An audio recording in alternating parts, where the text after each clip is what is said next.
Hey guys, welcome back to my YouTube channel. And in today's episode, I'm just gonna be talking a little bit about like finding your worth in the wrong things and how that can really change how you see yourself. And so I can definitely say for myself, like, I never really knew what people meant when they were like, yeah, find your identity in Christ, find your identity in God. You know, I never really knew what that meant. I always felt like that was just so out of context. I'm like, okay, like, what does that mean? You know, like I just never really knew what that meant because I mean, I can't even say we live in a society to where it's like your worth is based on what you can do and the level of income you can produce. So it's like whatever is outside of that, it's not really giving self-worth. Like that is the worth, you know?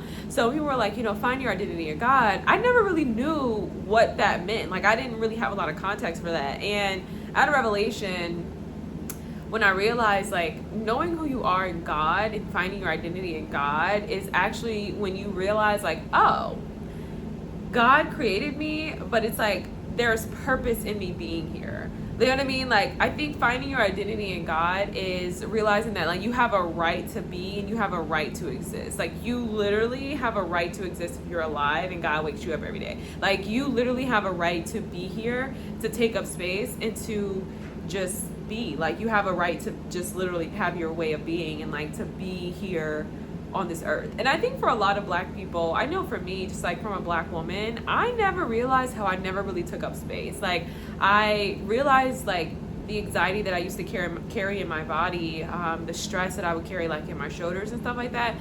It really all came from me just kind of growing up thinking like, oh, I don't really want to, you know, be too much in the way. You know, I don't really want to like take up too much space. I don't want to be in the way. I'm too much. You know, that was literally my philosophy. My philosophy was that, oh, I'm too much, so let me take up less space. You know what I mean? I don't want to be too much. And I always kind of felt like a hindrance and like I didn't really belong.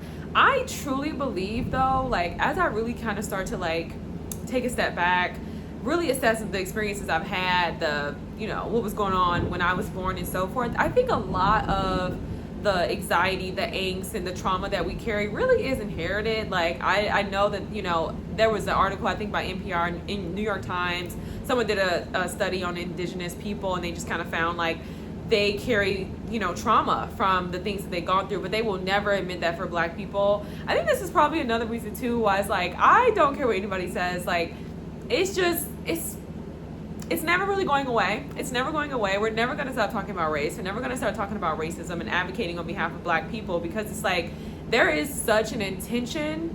There's so much intention and there's so much just force in just keeping us silent and just really making sure that everybody is included except for us. And this is why I said like this whole multiculturalism movement that kind of started like at the beginning of last year, kind of like post-COVID, while we were all sitting down, we were just kind of bombarded moving forward with like a lot of different ads of like white and Black people getting along and there was this kumbaya. And y'all know that I always say like I think one of the greatest hindrances about America and our country in general is that we were all intentionally divided against one another and we all probably missed out on a lot of beautiful things that could have probably come, you know, had we been a little bit more collaborative. But I just like this is the reality. Here we are today, so it just kind of gives like it is what it is.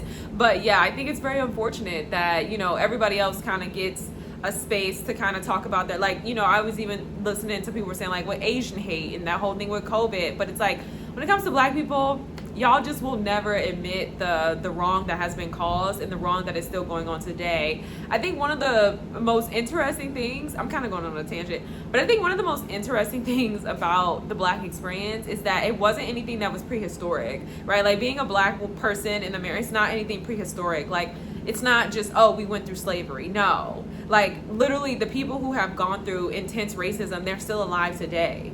Your grandma was literally down there with like pitchforks demanding that they hang Black men.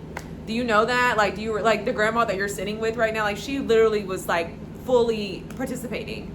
You know what I mean? Fully participating in the lynchings. Fully. You know what I mean? So it's just like I think a lot of times we think that so much of the hate crimes and so much of the things that we see online in documentaries and just even things that we're taught from a historical perspective are things that have taken place so long ago that it's just like, oh, it just has no impact on today. Those people who were slaves, they died, they've gone away. Quite frankly, I think that a lot of the ignorance from white Americans, from people in American society who really like to ignore, who are very ignorant in regards to the plight of black people, their philosophy is like, oh no, those people who were slaves, they died. Those people, they died. That was so long ago. They're mummies. You know what I mean? Like, it's like there's so much misinformation and miseducation that you don't understand. You're looking at it right here today. Those people are amongst you. And I think what's so significant, and probably something that is just so beautiful in the resilience of black Americans, is how we're still here today in a multitude of numbers. You know what I mean? Like, that right there is like, whoa, like, this is a race of people who are living amongst us today who have gone through so much. You know what I mean? So yeah, back to what I was saying about my whole thing about being in the mall. It's like, yeah, I'm in the mall and I'm realizing, like, I've never really been in a space where I could take up space. And when I realized that, my countenance changed.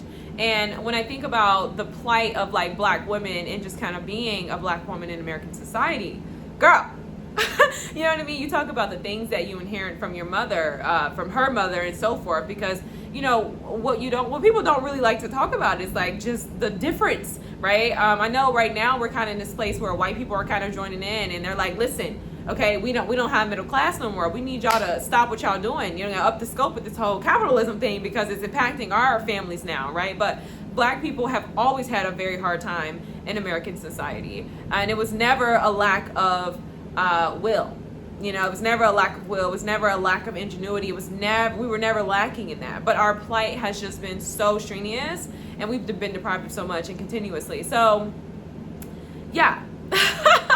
I've learned that, like, renewing my mind in terms of, like, okay, showing up and being identified by Christ for me. I'm gonna say Yahweh, Yahshua. You know what I mean? I'm gonna say that it's one of those things where it's like, I have being, and I do exist, and, like, I can exist, and I can just be. And I just think when you grow up in American society as a black American, you don't really get that luxury. It's almost something like there's so much deprogramming that has to really go in your mind for you to really just be able to be. Because I think for the people who we even look up to, who may have achieved some level of the American dream, I think we look at them when we say, wow, this person's done it, and so forth. But what I realized about so many African Americans who do find themselves integrated in white spaces, depending on the space, depending on the industry. Come on, there's a lot of context here, so definitely not trying to generalize, but a lot of times it's due to a lack of options. A lot of times it's due as a means to survive. It's survival, you know what I mean? And it brings me to this movie I watched on Netflix yesterday. It was so great. My husband watched it. It was called The Jazzman's Blues. And just seeing how, you have these very light, fair Negroes eventually, portray themselves as white for the benefits of, capitalism, for the benefits of wealth, for the benefits of protection, right, from within these Southerners. And that falls on the back of the black man who falls in love with the white girl who's not white, she's black, but she's posing as white to inherit the wealth. Her mother put her in a situation so that they can get money from, and protection from the Southerners and so forth. And, this black man pretty much he lost his life, you know what I mean, being involved with her. And so I don't know, I think even in the movie, and there was a different time and so forth, I do think sometimes there is a huge sacrifice that sometimes comes at the expense of African Americans when we do decide to integrate in certain spaces. Not always, but a lot of times I'm seeing that. And I think one of the things that's so saddening about it is, I think for black people, we have been on this earth for so long, we have been in this country for so long, and we're still battling economic disparities, in economic inequality. And I think that there are a lot of people who are like, I'm just tired. Like, this is just enough. I've had enough. You have a lot of people who are unwedded. A lot of people who don't have families, right? There's a lot of dysfunction, not just solely because of economic deprivation and material deprivation, but because of psychological deprivation, right? And because of psychological abuse and all of the dysfunction that is inherited just from literally being a Black American in America. Like, it's a really peculiar experience, and I don't think anybody really understands it. It takes a lot of mental fortitude. And, you know, I think when a lot of people were getting upset about the whole Kanye West thing, which I'm not going to peer too far into that, I'm going to take a very small snippet of what Kanye West was saying about Black people. And you hear these conversations a lot, Black people, and as it pertains to Christ and Christianity. Well, when you think about, you know, liberation, when you think about those who are oppressed, right, that's exactly what the Bible talks about. It never talked about, you know, people who were blessed and people who were, you know what I mean? Like, surely, yeah, there was Solomon, but like, you know what I mean? Like, it was never really that. So I think our relationship with Christianity is a little bit different. I think those characteristics are oftentimes born and bred in deprivation. I think those characteristics are often born and bred in struggle. I think those characteristics are oftentimes born and bred in people who just have a completely different plight, people who walk a completely different life, people who are completely exiled, right? Leaving the 99 for the one, you know what I mean? Like, it's so different. So I understand why we kind of have that, and I think even from just a historical standpoint, like, there's a lot of truth in that, but I didn't really want this video to go there because I just didn't really want it to go there, so I'm not really going to get into that. But I just more so say that to say growing up and just being a Black person is just a very unique experience, like, and there's a lot that goes there. And I think one of the things I do admire about other minorities, in a sense that they are coming out and sharing certain things. I think one of the coolest things about social media proxy is that I get to kind of learn about other cultures that I probably wouldn't have been able to learn about, like Hispanics and things like that. Well, Hispanics are kind of in proxy to me, but you know, had I not had social media. So I think that's one of the coolest things, like, educational wise. But I still think, like, just overall, for a lot of the people who do come online and learn from other cultures in the proxy, it's definitely kind of giving, like, cultural appropriation. And it's okay if you can't relate to that. But I definitely just wanted to say that, you know, for Black people, you know, if you're alive, you have to know you have worth and value. I always tell Black people all the time, like, you really have to try to redefine what success is for you and what that looks like, because when you mirror it after European culture, when you mirror it after white Americans, it's just not really gonna measure up, because you have to realize that has been years of accumulation, right? So, you know, it's not really gonna be the same. Have people have done it, yes, but they've done it at the expense, 9 times out of 10, they've done it at the expense of your people, you know, and it's not, you know, you know, you know, people don't really want to talk about it, but it kind of is, you know, depending on who you look up to. And when I say the people who've done it at the expense of others, I'm generally talking about the people that we look up to in American society, i.e. celebrities. So yeah. So I think that's the end of that. I kind of feel like this could have been like a news clip video, and I really would love to break things down in segments, because I really could have talked about the jazz band's blues. I really could have went over that. I could have went over my revelation about, you know, being a Black woman and what I've learned about taking up space. What does that look like? And to me, it's more so just like calm and relaxation in my body, fluidity in my body. Some people might refer to that as femininity today. Some people may refer to that as the Holy Spirit. I'm going to say like Holy Spirit, because I think there's a grounding in just knowing that, back to what I was saying, you have inherent worth and purpose, and you are alive for a reason, and God created you. So I'm going to go with that. And then breaking it down into just like dissecting why I think that is, and why I think Black women, and Black men and Black women, but Black women, why do we struggle with that?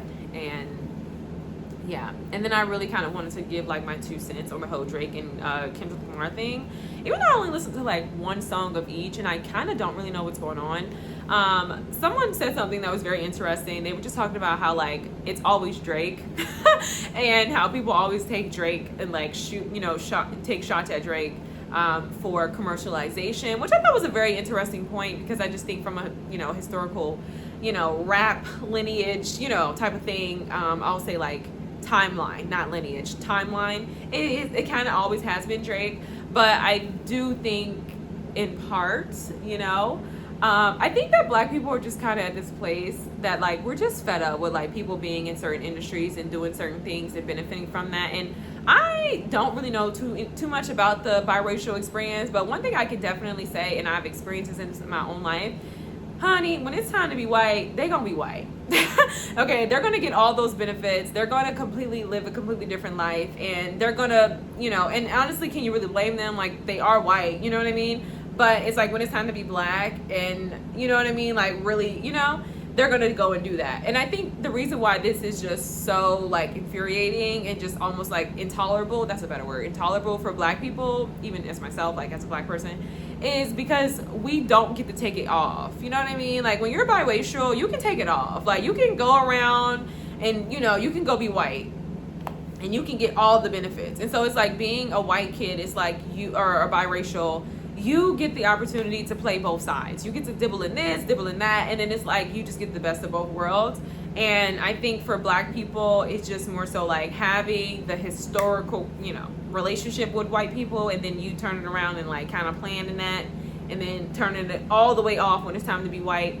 I don't really fault biracial kids. I always say that I think it could potentially be like a bit of an identity crisis, just because I just feel like we just live in a very crazy society. I think it's very important to like educate your kids on their history if you do decide to do the whole IR thing, you know what I mean? But I will say that, I don't know, it just seems like a very peculiar experience, Can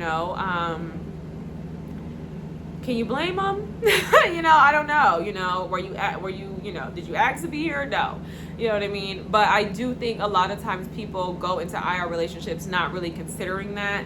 And I think a lot of biracial kids really do want to be connected to their black roots. You know what I mean? Like, it's such a beautiful culture, right? Like, you talk about the resilience. Literally, like, you know what I mean? Everything that I was just saying. And even, ongoing, right? So I think there's culture in that, and there's identity in that. But then I think that there is evident, inevitable benefits to being white, because you have economic opportunities. You get to kind of pass through society with this level of fluidity that may come very natural to you. There's this level of acceptance, right? You're not really carrying the weight of your shoulders of being a black person. You get to kind of play in that, So I don't know, and then I think the whole thing with Drake is Drake didn't really grow up in such environments. He didn't grow up in those environments. And so it's very evident that, his dad and everything, they come back together and he's trying to connect those dots. And I think he kind of just wants the space to do that. And he's wanted the space to do that. And, maybe being a good person is enough, sometimes. And, but I just think that it's just one of those things where it's just like, you weren't really living it, it's kind of like you weren't really shooting in the gym, so it's like you can't be somebody who like comes out and is like so pro this. But one thing I just kind of want to say with black people, and I'm gonna just dial it all the way back and down and round and wrap up here, is we really have to understand that people are always going to play in our culture, because the entertainment sector is just that. And people want to be entertained. People want to be alleviated from this pain, the suffering, and the oppression that is American society, right? Even if you're white, if you're black, whatever, the lack of morale, you know what I mean, that certain people deal with on a day-to-day basis in the line of work that they do. Like, people want to be alleviated from that. So you're always going to have entertainment. And it's like, everything that everything that America takes from Africa. You know what I mean? Like, it's just like one of those things. And so it's unfortunate. I don't really have a solution, and I'm definitely not saying like just accept it, like, okay, whatever. But what I am saying is that this is all I got right now, because I don't have a solution. But I'm just saying that like people are always playing in black culture to benefit. That's just what it is. And I don't know if it's because we are relegated and subjected to being the laborers of this country, that unfortunately we've kind of been forced in this box of like consumerism. And people feed on our aspiration and our hope and things like that. I don't know what it is, but it's definitely very evident that a lot of companies, a lot of brands, everybody today is doing the whole black thing. Like, I remember like a couple years ago, girl, you could never walk up in a makeup store and find so many black faces on makeup brands. Okay. And that's just what it is today. You know what I mean? And it's to the point now where it's like, because it's so much capital in playing in black culture and playing in our desire for representation, that's kind of what these brands are marketing off of. And I think instead of us really stepping back and being like, well, what's the benefit for our culture though? Like, what is the benefit? And being plastered on something. Like somebody else could have created that. Somebody else probably already has created that. I was actually reading this book. It's How to Kill a City. And I'm actually going to pull up something really quick here because this was something that really stuck out to me, but it just kind of, like coming full circle. Essentially, there was a reference to an author. Let me see. Oh, this is in the intro. Hold on. Yeah, so it's The Death and Life of Great American Cities, and it's by Jane Jacobs. And so this author in this book references Jane Jacobs' book, and it just kind of talks about how one of the things that makes a city great is the creation of small shops over big ones, small streets over grand avenues, and varying sizes of apartment buildings and townhouses over like large mansions and things like that, which is what we're building today, which is more common today, which is, whatever. But the thing that just kind of struck me, and this is what I was saying too, as I'm bringing it full circle, and I talk to Black people about redefining what success is for the Black American and redefining what success looks like for us, is it's realizing that there is so much beauty in our community, and why can't that be enough, right?